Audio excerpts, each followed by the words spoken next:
Eu quero convidar a igreja a abrirem a sua Bíblia na primeira página da Bíblia, em Gênesis, no capítulo 1. Nós temos aqui feito algumas mensagens nos 3 primeiros capítulos de Gênesis, alguns sermões aqui, então, cobrindo esses 3 importantíssimos capítulos da Bíblia, dos quais, então, dependem toda a Escritura e tudo aquilo que nós cremos, de fato, eles estão ancorados aqui nesses primeiros textos que o Senhor coloca para nós. Então, o capítulo 1, nós vamos ler aqui, a partir do versículo 1, cobrindo esses versículos, são 31 versículos. É necessário nós lermos aqui, eu vou fazer a leitura, os irmãos acompanhem nas suas Bíblias, capítulo 1 de Gênesis, a partir do versículo 1. Diz assim a palavra de Deus: No princípio criou Deus os céus e a terra. A terra, porém, estava sem forma e vazia, havia trevas sobre a face do abismo, e o Espírito de Deus pairava por sobre as águas. Disse Deus: haja luz, e houve luz. E viu Deus que a luz era boa, e fez separação entre a luz e as trevas. Chamou Deus à luz dia e às trevas noite. Houve tarde e manhã, o primeiro dia. E disse Deus: haja firmamento no meio das águas, e separação entre águas e águas. Fez, pois, Deus o firmamento e separação entre as águas debaixo do firmamento e as águas sobre o firmamento. E assim se fez. E chamou Deus ao firmamento céus. Houve tarde e manhã, o segundo dia. Disse também Deus: ajuntem-se as águas debaixo dos céus, num só lugar, e apareça a porção seca. E assim se fez. À porção seca chamou Deus terra, e ao ajuntamento das águas, mares. E viu Deus que isso era bom. E disse: produz a terra relva, ervas que deem sementes, e árvores frutíferas, que deem frutos segundo as suas espécies, cuja semente esteja nele, e sobre a terra. E assim se fez. A terra, pois, produziu relva, ervas que davam semente, segundo a sua espécie, e árvores que davam fruto, cuja semente estava nele, conforme a sua espécie. E viu Deus que isso era bom. E houve tarde e manhã o terceiro dia. Disse também Deus: haja luzeiros no firmamento dos céus, para fazerem separação entre o dia e a noite, e sejam eles para sinais, para estações, para dias e anos. E sejam para luzeiros no firmamento dos céus, para iluminar a terra. E assim se fez. Fez Deus os 2 grandes luzeiros, o maior para governar o dia e o menor para governar a noite, e também fez as estrelas. E os colocou no firmamento dos céus para alumiarem a terra, para governarem o dia e a noite, e fazerem separação entre a luz e as trevas.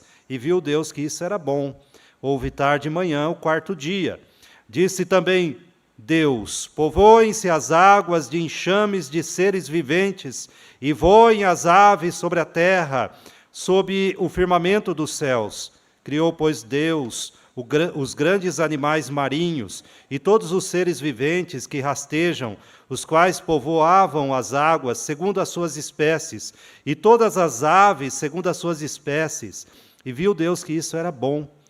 E Deus os abençoou, dizendo: sede fecundos, multiplicai-vos e enchei as águas dos mares, e na terra se multipliquem as aves. Houve tarde e manhã, o quinto dia.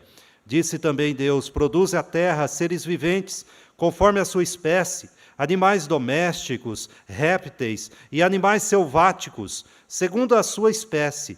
E assim se fez. E fez Deus os animais selváticos, segundo as suas espécies, e os animais domésticos, conforme a sua espécie, e todos os répteis da terra, conforme a sua espécie. E viu Deus que isso era bom.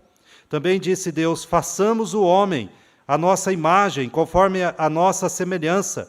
Tenha ele domínio sobre os peixes do mar, sobre as aves dos céus, sobre os animais domésticos, sobre toda a terra e sobre todos os répteis que rastejam pela terra. Criou Deus, pois, o homem à sua imagem, a imagem de Deus os criou, homem e mulher os criou. E Deus os abençoou e lhes disse: sede fecundos, multiplicai-vos, enchei a terra e sujeitai-a, dominai sobre os peixes do mar, sobre as aves dos céus e sobre todo o animal que rasteja pela terra. E disse Deus ainda: eis que vos tenho dado todas as ervas que dão semente e se acham na superfície de toda a terra, e todas as árvores em que há fruto, que dê semente, isso vos será por mantimento. E todos os animais da terra e todas as aves dos céus, e a todos os répteis da terra em que há fôlego de vida, toda a erva verde lhe será por mantimento. E assim se fez. Viu Deus tudo quanto fizera, e eis que era muito bom. Houve tarde e manhã, o sexto dia. Vamos orar? Querido Deus, nós reconhecemos a Tua grandeza. E sabemos, Pai, que de fato o que está escrito aqui é aquilo que o Senhor fez. E nós pedimos, Pai, em nome de Cristo, que o Senhor nos instrua através da Tua palavra, que Teu Espírito fale aos nossos corações. Assim nós oramos em nome de Jesus. Amém, Senhor. Amém. Bom, aqui nós vemos então esse texto falando do Criador e da sua criação. E quando a gente olha então o primeiro versículo desse texto, nós encontramos a Bíblia nos dizendo: no princípio criou Deus os céus e a terra. Percebam então que esse foi o primeiro ato criativo de Deus, quando ele então cria os céus e a terra. E o segundo versículo então diz que esta criação de Deus, ela se encontrava sem forma e vazia, e no final ele diz que o Espírito de Deus pairava sobre as águas. E a ideia, então, que o texto traz aqui para nós é como a águia que sobrevoa o seu ninho, é a mesma expressão que aparece aqui, então, que o Espírito de Deus está pairando sobre a criação, pronta para transformá-la, moldá-la naquilo que o Senhor mesmo quer. Então, esse segundo verso aqui, ele fala exatamente isto, o estado da terra em que Deus havia criado. Percebam que muitas vezes as pessoas dizem que a terra neste momento era um caos. E quando eles dizem, olha, havia trevas, havia abismo, então a terra era um caos. Mas aqui o texto não quer dizer isto, que a terra era um caos, apenas que a terra ainda era um lugar inabitado. Deus então vai modelar esta terra, moldar este lugar para que acolha o ser humano. Há uma teoria, que se tornou muito popular, dizendo então que a terra estava nesse estado, é porque Satanás havia sido expulso do céu e havia caído aqui na terra, e ela agora se encontrava num estado de caos. Mas não é nada disto que a Bíblia está nos dizendo.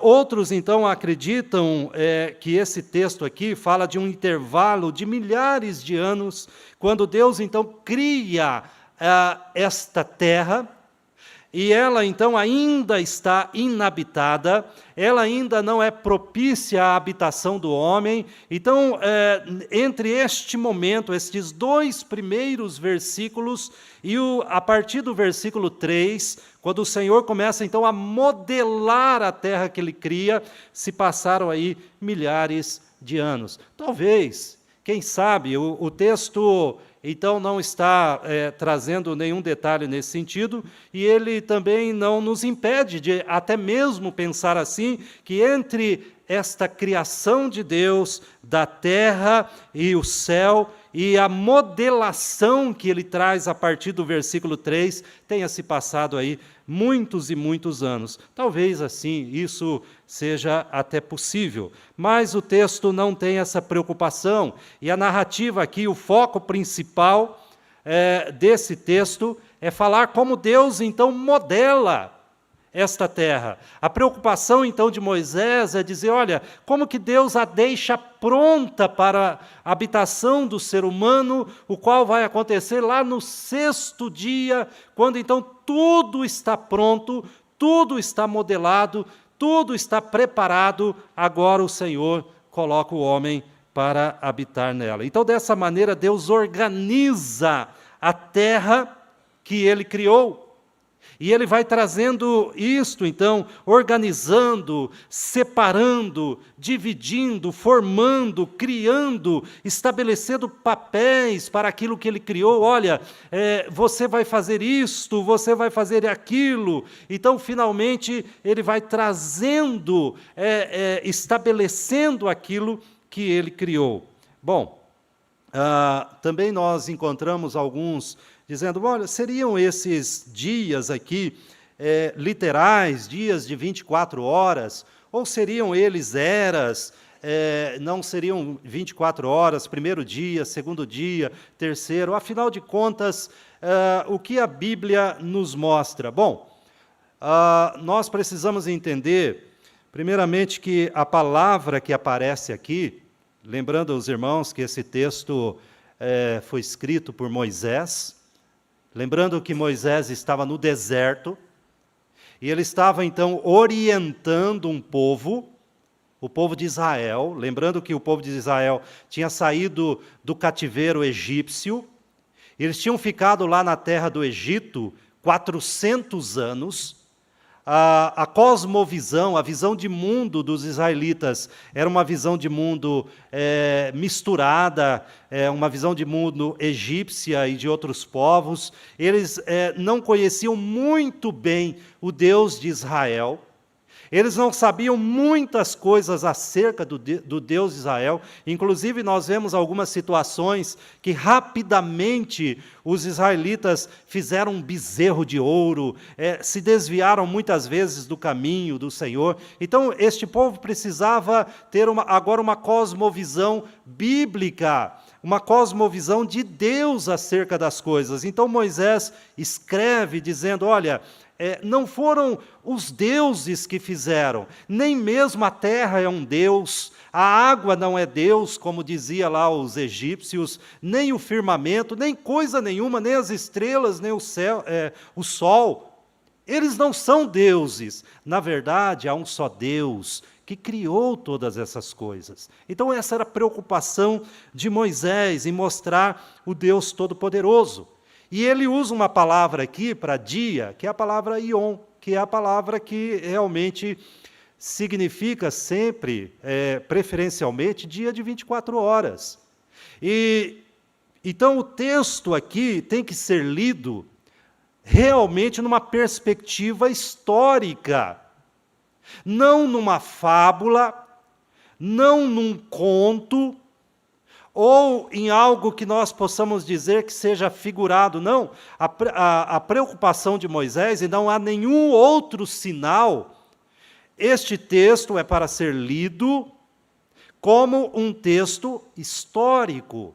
Deus mostra a Moisés, percebam que, claro, Moisés não estava ali, Moisés não estava no início da criação, mas nós cremos na inspiração divina em que o Senhor, então, revela a Moisés. Moisés escreve aqui da perspectiva do observador. É como se Moisés, e de fato foi isso, estivesse vendo, o Senhor estivesse mostrando para ele como as coisas foram criadas, e ele observando da perspectiva do observador, ele vai escrevendo.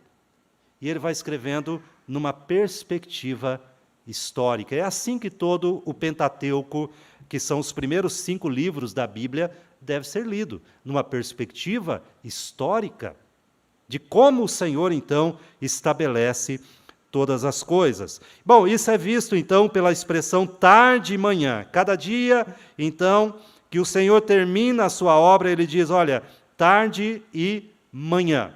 E quando nós vamos, então, lá para Êxodo, capítulo 20, mesmo Moisés escrevendo, no capítulo 20, nós temos ali, então, Moisés falando sobre a guarda do sábado, o quarto mandamento.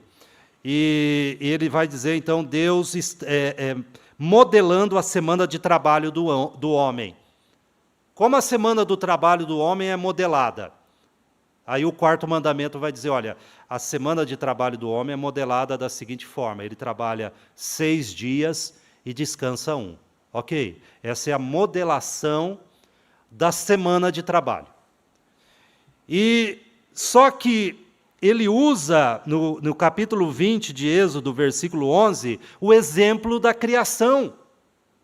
Quando ele vai dizer para o ser humano, olha, você vai trabalhar 6 dias de 24 horas. Esses dias tem 24 horas. E vai descansar 1.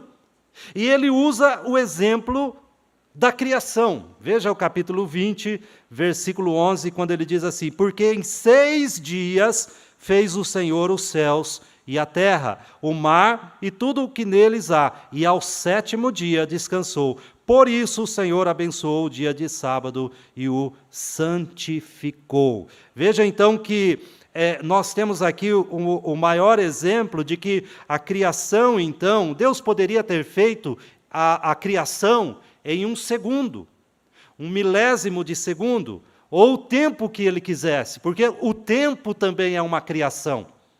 Deus criou o tempo. O tempo não é eterno.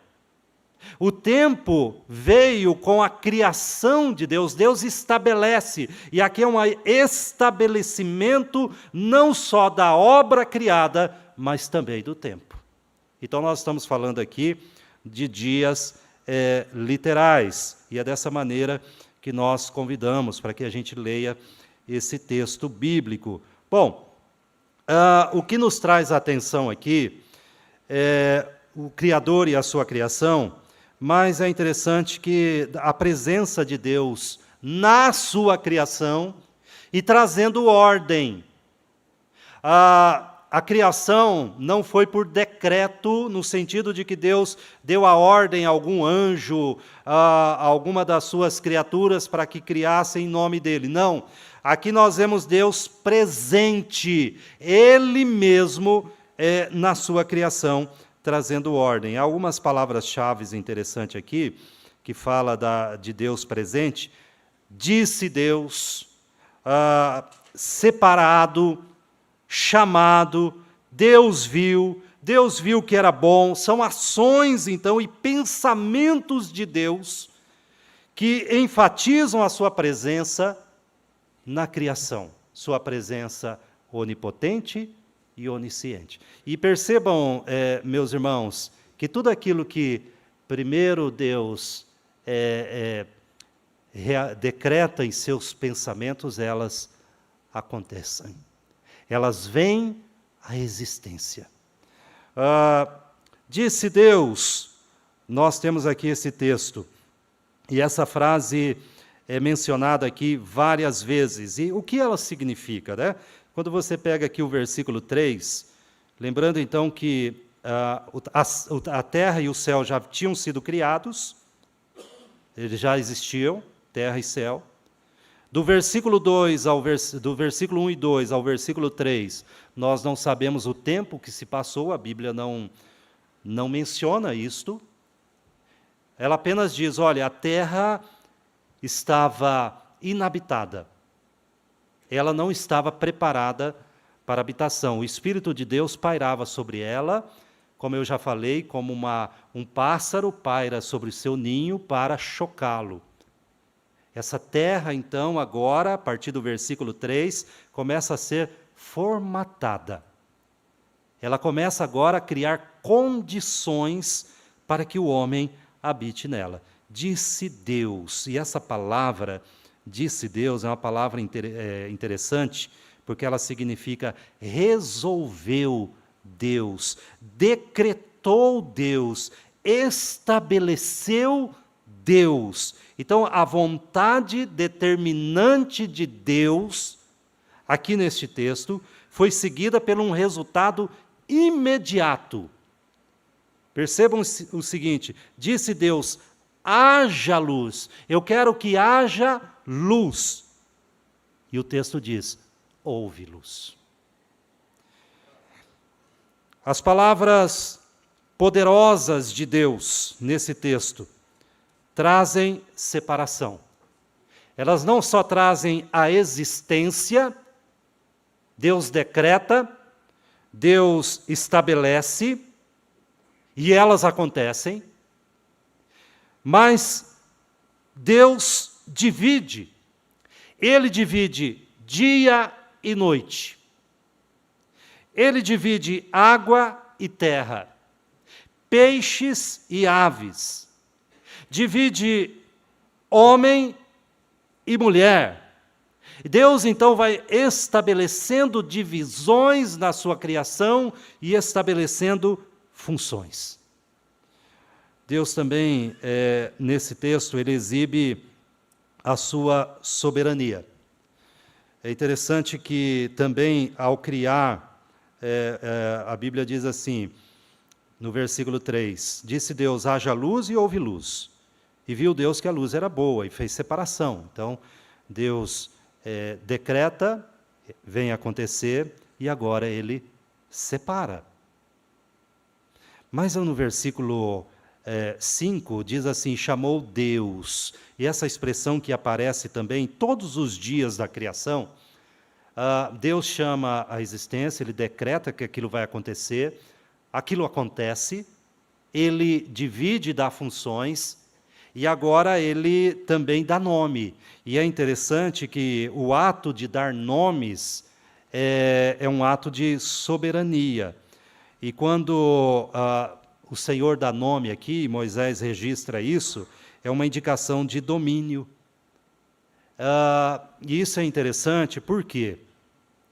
Porque, como eu falei, aqueles povos, então, dos quais os israelitas recebiam todas as influências, eram povos que criam, então, que alguns deuses dominavam sobre elementos diferentes. O Deus que dominava sobre a água, o Deus que dominava sobre a terra, sobre a montanha, sobre os animais. Haviam deuses, então, nesse panteão do egípcio e de outros povos, cananitas ali e outros, que acreditavam, então, que esses domínios eram separados por deuses. E quando o texto diz, olha, Deus cria, Deus separa, Deus dá objetivo e Deus dá nome. Ele nomeia. Significa, então, que ele domina como governante geral sobre todas as coisas. Ele era esse governante. Então, e todas essas peças, e tudo que nós vemos aqui, cada peça da manufatura de Deus, vamos dizer assim, daquilo que ele faz, de onde ele coloca cada uma delas, o que ele estabelece, ele faz uma avaliação. Perceba que essa, então, é a forma que ele lida com todos os dias da sua criação. No final, ele faz uma avaliação. E viu Deus que isto era bom. Esta é a avaliação de Deus. Veja que ele faz essa avaliação final em todos os dias da criação. Quando ele chama a existência, ele decreta, venha a existir, ele separa, ele dá função, agora ele dá nome, e agora ele faz uma avaliação. E ele vê que isto é muito isto é bom, e ele vai usar a expressão muito bom lá no final, quando ele olha a obra toda. Agora ele olha para trás e vê todos os 6 dias, e ele diz, olha, é muito bom, é muito bom. Tudo aqui na criação, inclusive as trevas densas, o mar e tudo mais, satisfaz o propósito de Deus, e o mostra como benevolente, e todo-poderoso. Bom, nós vemos aqui, meus irmãos, quando a gente observa a sequência do texto, nos primeiros 3 dias, Deus está preparando o ambiente. O primeiro dia, então, ele separa as trevas da luz, E somente no quarto dia, quando ele separa trevas e luz, e nós podemos dizer assim, bom, de onde vem a luz, se ainda ele não tinha criado nem o sol, e nem a lua, e nem as estrelas, que vem acontecer só lá no quarto dia. E a palavra de Deus nos responde, principalmente lá no Apocalipse, né, lá no final, que a luz primária vem de Deus. E lá a Bíblia diz que não se precisa do sol e nem da lua, porque Deus fornece toda a luz. E a ideia é exatamente aqui. A ideia de que a luz primária, ela vem do Criador. O primeiro dia, nessa separação, então, esta luz, ela é esta luz primária do Criador. Então, aqui nós temos a preparação do ambiente, e no quarto dia, no primeiro dia e no quarto dia, ele enche esse ambiente. Ele prepara e separa trevas e luz. Lá no quarto dia, ele enche esse ambiente de preparação, colocando o sol, a lua e as estrelas. No segundo dia, ele separa o firmamento e as águas. Ou seja, ele coloca as nuvens, que ele chama de águas em cima, né, as nuvens que a gente sabe que contém a água, e as águas embaixo, esta separação. E no quinto dia, esse é o segundo dia, no quinto dia ele enche esse espaço que ele separou. O firmamento ele coloca as aves, e as águas ele coloca os peixes e todos os animais marinhos. No terceiro dia, ele então separa a água e a terra, ele coloca a porção seca no terceiro dia, ele formata o ambiente, e a água coloca em outro lado, forma os mares e os rios. E agora enche a terra de vegetação.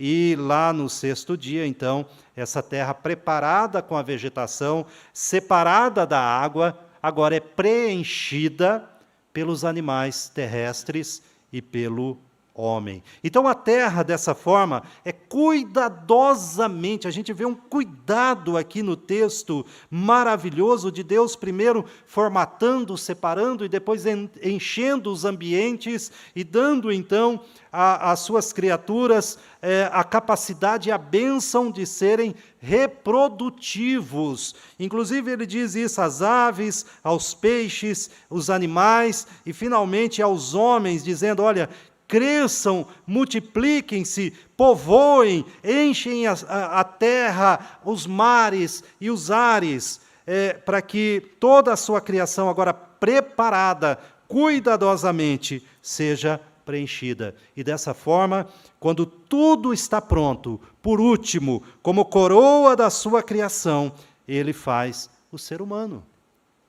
Ele cria o homem de forma especial. Tanto é que, a partir do versículo 26, quando ele conclui no versículo 25, dizendo, olha, então está aqui os animais segundo a sua espécie, animais selvagens, animais domésticos, e conforme a sua espécie, estão todos aqui, e isso é bom. E a partir do versículo 26, agora ele diz, olha, vamos fazer o homem, e vamos fazê-lo então conforme a nossa imagem e semelhança. E este homem agora, do qual nós preparamos tudo, nós formatamos tudo, fizemos tudo, colocamos a vida, toda a condição, ele vai dominar sobre a obra criada.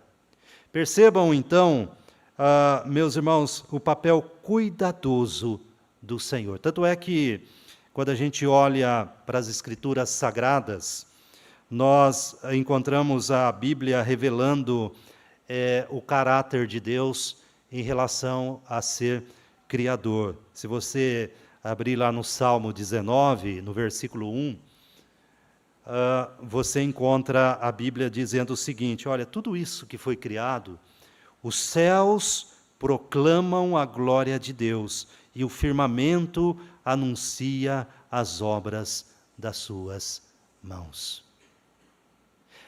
A observação da perfeição da criação, no sentido de que ela cumpre exatamente o seu papel para a qual foi criada. Moisés não teve esta possibilidade, nós não poderíamos esperar que isso também fosse feito, mas quando ele só observa a macrocriação, mas hoje nós temos condições de observar a microcriação, ou seja, seres microscópicos, que cumprem então um papel tão perfeito dentro do corpo, dentro das coisas criadas, e nós ficamos impressionados, não só com a criação macro, grandiosa de Deus, dos astros celestes, que fazem as suas órbitas com exatidão, da organização, então, da natureza, de haver inverno, verão, primavera, outono, das flores, das frutas, e de cada espécie dando os frutos conforme a sua própria capacidade e espécie, nós ficamos admirados com isso. Mas quando nós olhamos para a criação invisível, microscópica, da mesma forma nós ficamos admirados. Então, ela revela o caráter de Deus, ela revela este Deus cuidadoso, este Deus, então, que faz de forma que o homem possa desfrutar da sua criação, mas ela revela também a existência de Deus. A criação mostra aos homens de que Deus existe, de que Deus é criador. Mesmo que os homens possam negar na prática isso em suas vidas, eles sabem no fundo dos seus corações que Deus existe. E Paulo mesmo nos mostra lá em Romanos, capítulo 1, percebam quando ele vai falar sobre isso, capítulo 1, os versículos 18 a 20, ele diz o seguinte: a ira de Deus se revela do céu contra toda a impiedade e perversão dos homens que detêm a verdade pela injustiça. Porquanto o que de Deus se pode conhecer é manifesto entre eles, porque Deus lhes manifestou. Como é que Deus manifestou algo a esses homens pecadores?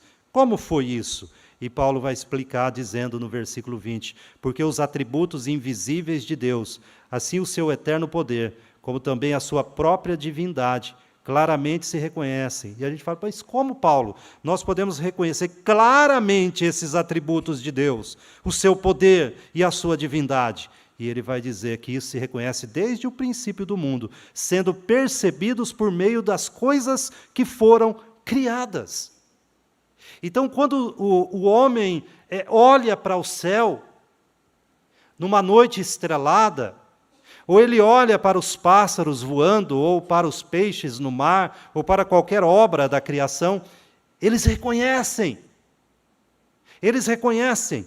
E Paulo vai dizer, por isso eles são indesculpáveis de estarem afrontando este Deus.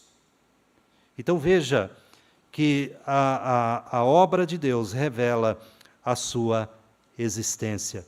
E para o descrente, meus irmãos, essa revelação, o descrente então olha para a natureza e ele vai atribuir a isso a outras coisas, e nisso consiste a ira de Deus.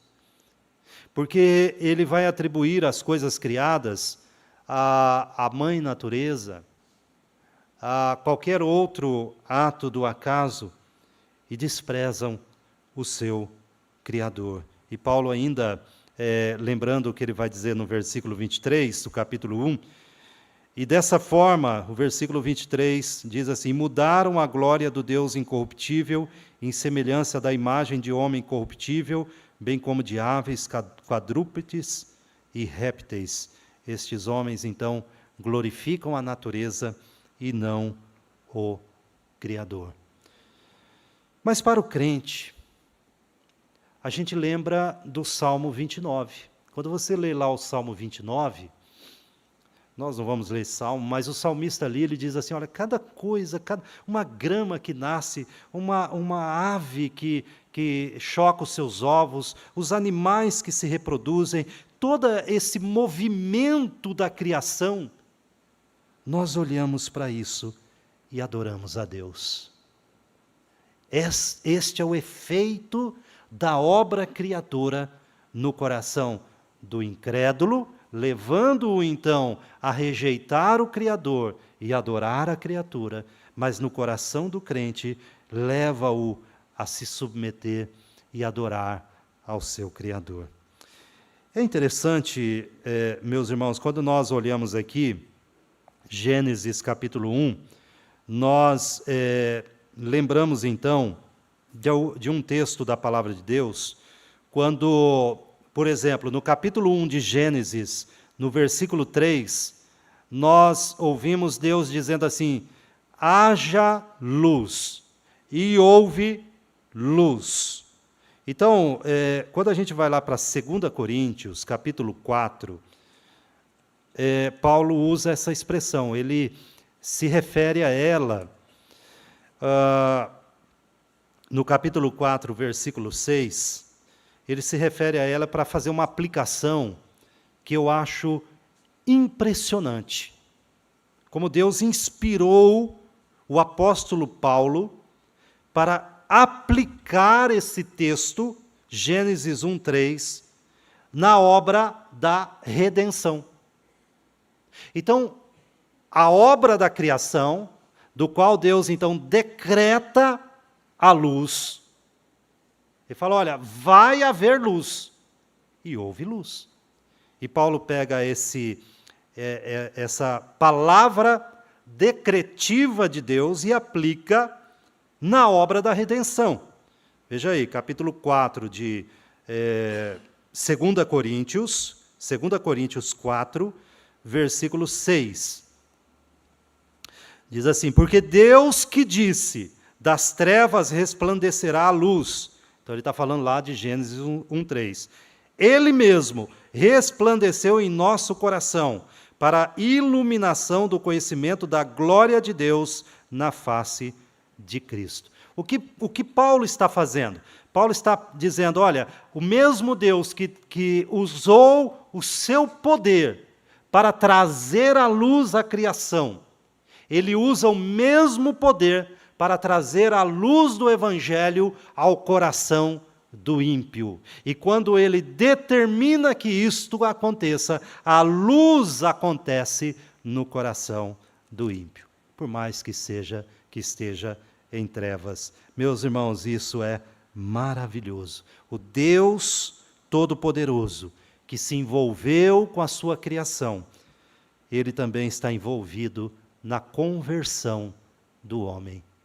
Ele está envolvido em chamar o homem das trevas para a luz. Mas Pedro também, o apóstolo Pedro, nos ensina, e ele faz uma aplicação interessante aqui, de Gênesis capítulo 1, versículo 9. Gênesis 1, 9, também temos essa declaração. Disse também Deus, é a mesma declaração, né? Deus decreta.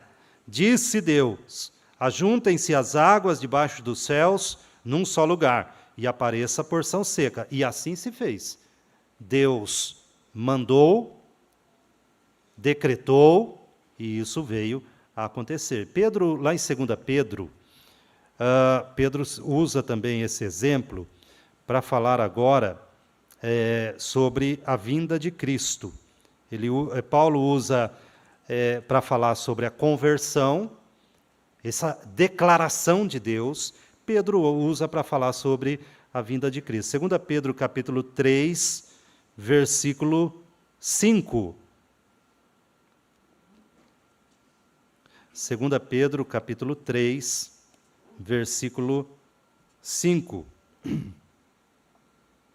Então ele vem falando sobre isso, e no versículo 5 ele vai dizer, porque deliberadamente esquecem que de longo tempo houve céus, bem como terra, a qual surgiu da água e através da água pela palavra de Deus. Ele usa esse texto para alertar, ele usa o capítulo 1, versículo 9, falando sobre isso, para alertar as pessoas acerca da vinda de Cristo. Ele vai dizer o seguinte, olha, o Deus que trouxe, então, a existência a este mundo, através da água.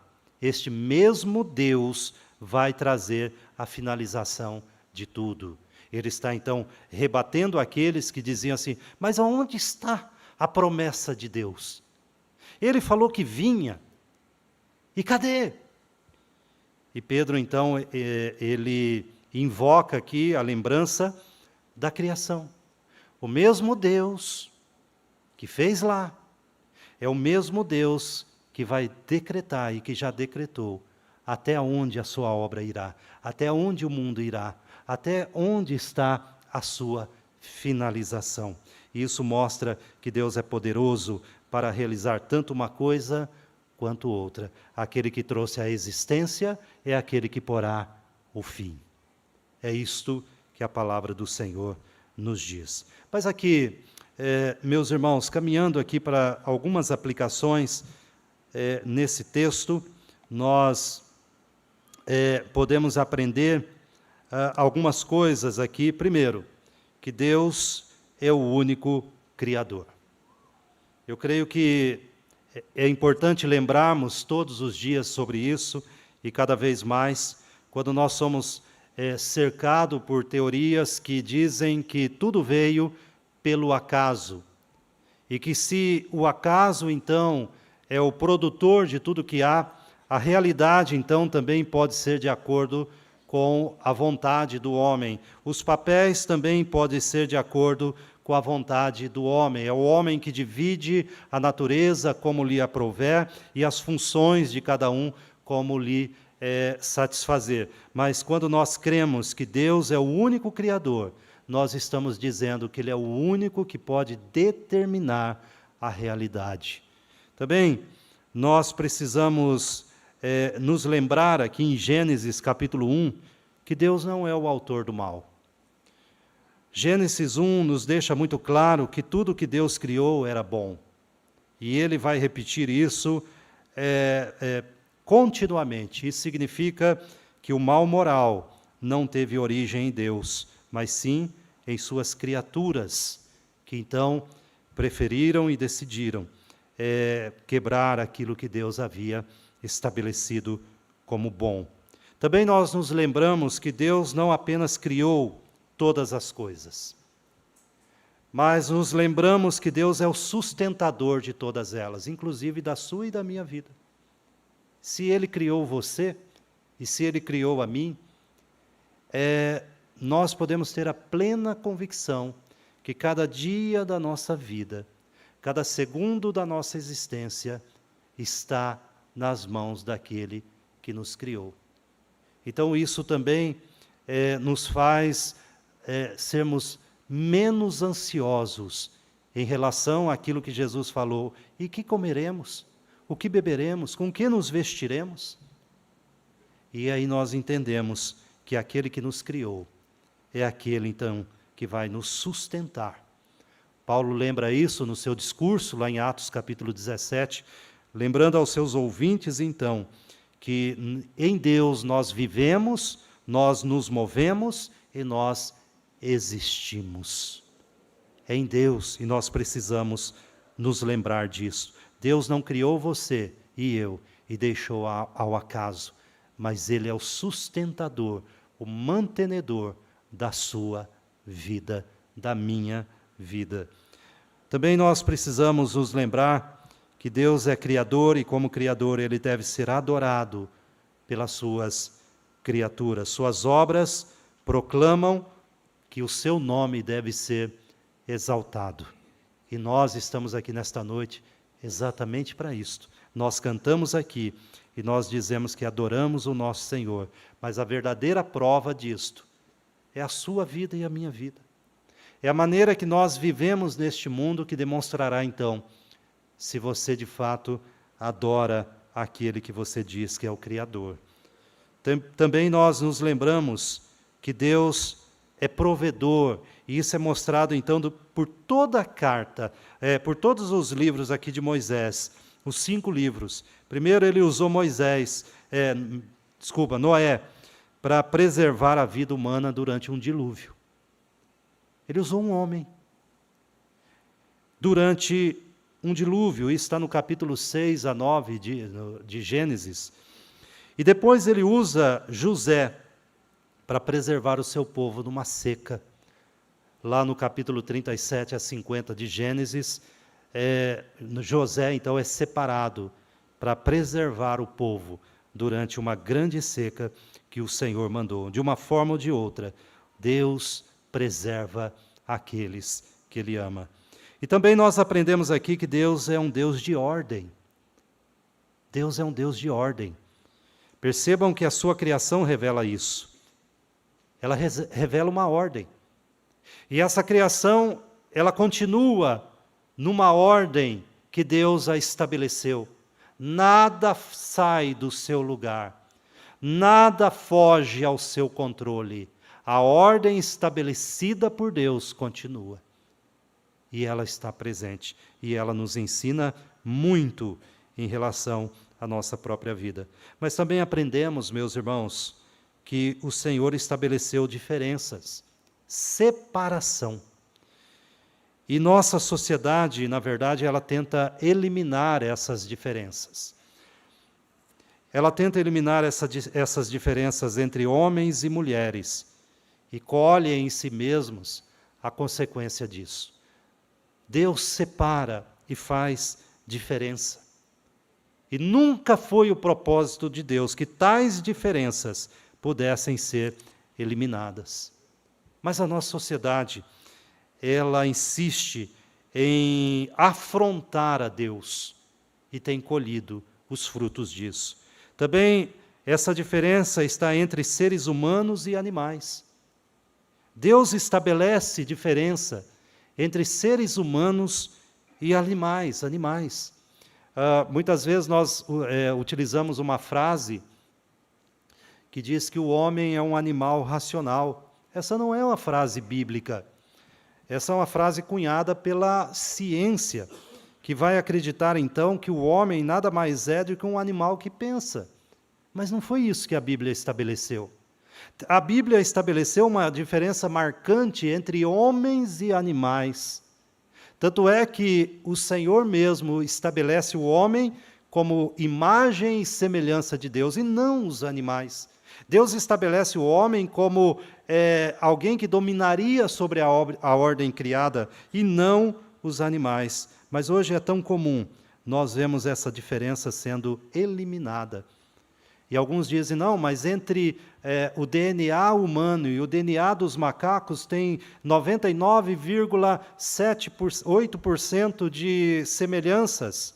Sim, o DNA entre um homem e uma árvore tem 99% também de semelhanças.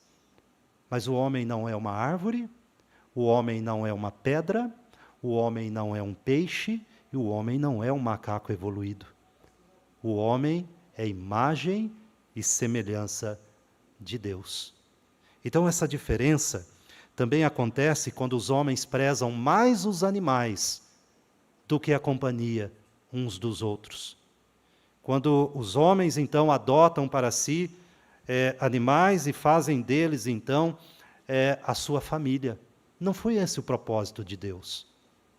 Deus estabelece sim animais domésticos que viveriam com o homem, e a primeira ideia é que servissem ao homem, e jamais que fossem, então, substitutos de companhia para os homens. Estas diferenças não podem ser ultrapassadas. Nós vemos aí, então, declarações na internet, mãe de pet, pai de pet e outras expressões, então, que afrontam a diferença que Deus estabeleceu. E isto, então, se prova uma afronta naquilo que o Senhor estabelece no começo, dizendo, olha, eu fiz isto para isto, e eu fiz aquilo para aquilo. Esta é a separação. Não ultrapassem essas fronteiras. Não as ultrapassem, porque terão consequências. E é o que nós temos. Consequências hoje. Deus estabelece também a diferença entre a natureza e o Criador. A natureza não pode ser confundida com o Criador e vice-versa. Elas têm a sua diferença. O Senhor, então, age sobre a natureza. Ele é o Senhor da natureza, mas também a diferença entre o bem e o mal. Esse texto nos mostra, então, que o bem e o mal são diferentes. Quando entra o pecado no mundo, o Senhor deixa isso muito claro. Então, hoje nós temos uma ideia de que o homem traz dentro de si, de uma mesma maneira, o bem e o mal, como a face da mesma moeda, o yin e o yang, essa filosofia oriental que entra até mesmo nas igrejas, estabelecendo que Deus, então, ou o homem, então, originalmente carrega estas duas características do bem e do mal, e que ele pode lançar mão de uma ou de outra, como lhe apraz, e elas são como balanças que têm a sua mesma importância. Não é isso que a Bíblia diz. A Bíblia diz que o mal, então, ele vai ser eliminado. Lá na Jerusalém celestial, na pátria celestial, ele será finalmente eliminado, porque Cristo Jesus venceu o mal.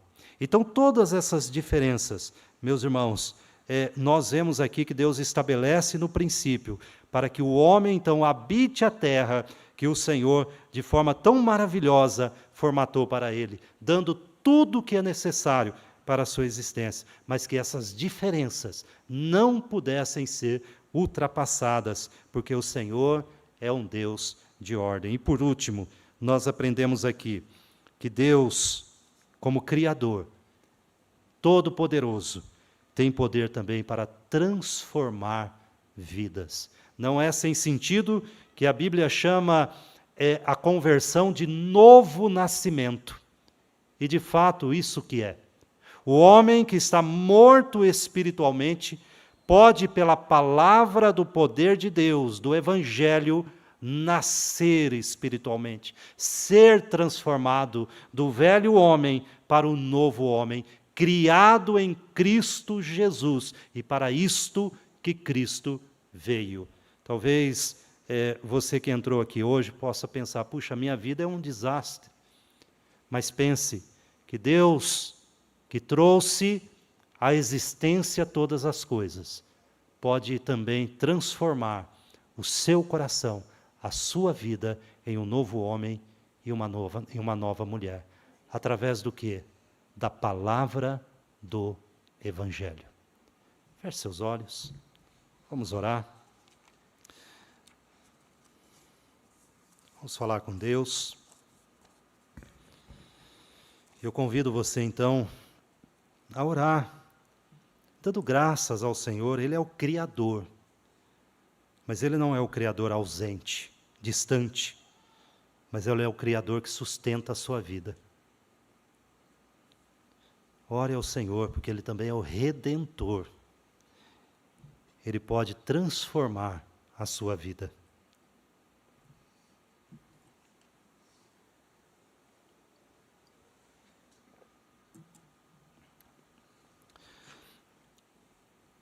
Vamos orar, meus irmãos.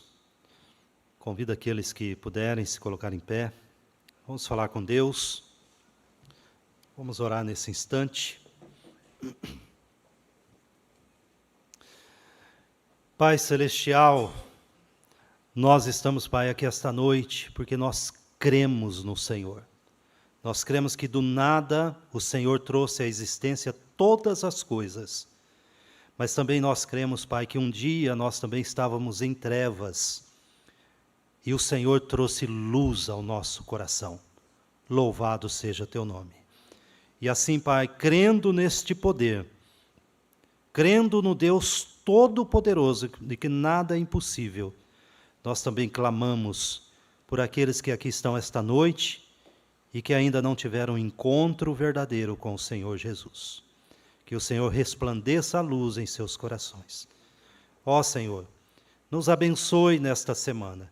Que a certeza de que o Senhor é o Criador e o sustentador de todas as coisas possa nos dar ânimo, alegria, disposição em viver a nossa semana, os nossos desafios, crendo no Senhor.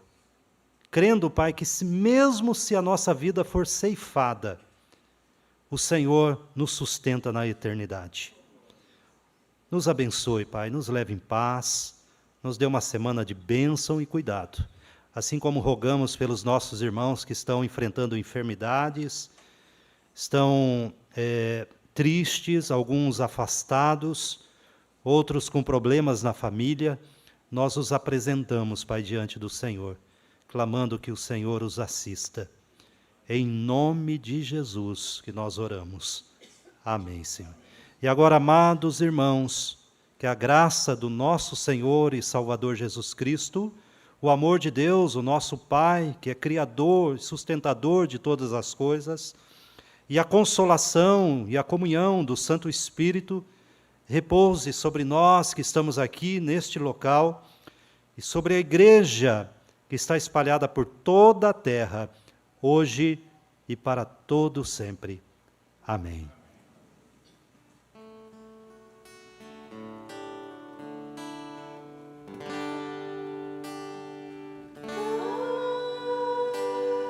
Amém. Amém.